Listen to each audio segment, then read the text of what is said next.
I'm Alex Berger from Berger Law. This video is about a jury trial that we had yesterday in Marquette County.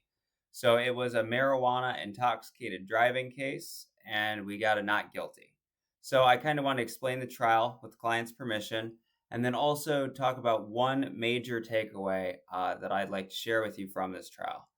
So it was an 18-year-old with a medical marijuana card. This kid was driving down 41. He was going a little bit fast, like 8 over out of the roundabout once he sped up. And then he also had a defective license plate light. So the officer pulls him over. No other bad driving at all other than the speeding.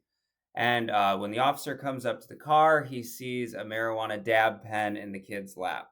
Kid gets super nervous. Keep in mind, it's December of last year, so it's like 5 degrees out.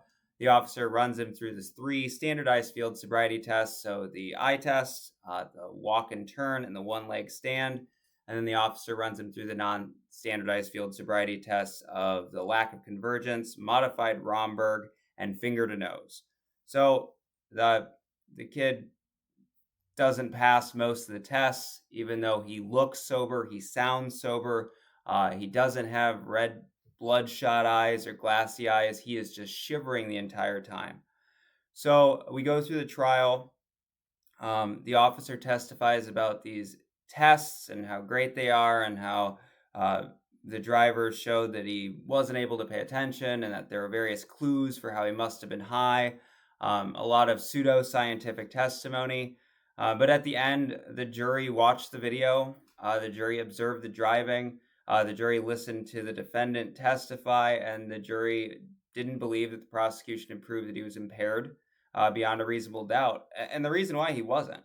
But there was a really interesting part of the testimony that I want to share with you about the field sobriety test. So the officer saw the dab pen in my client's lap. He admitted it was THC, and then my client admitted to using it about an hour before. And so then the officer pulls him out to do the field sobriety test.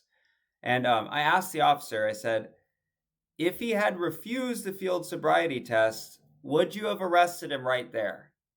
And the officer said, I would have asked more questions. And I said, what if he refused to answer those questions? And then the officer said, I would probably have arrested him right there. So what that means is that he was going to get arrested no matter what he did. But here's what would have been different if my client had refused the field sobriety test and to answer any questions. My client would have been arrested right away. I, as his attorney, would have had a very good chance of getting the case dismissed because the officer lacked probable cause that he was impaired, which is grounds to dismiss it before it even goes to trial. And lastly, if it had gone to trial and he had refused everything, that trial would have lasted 3 hours instead of 6.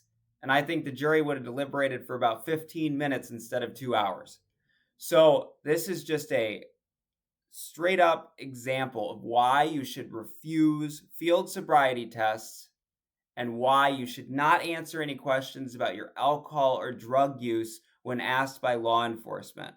But we're very excited for our client. Thank you for watching, and I look forward to posting more.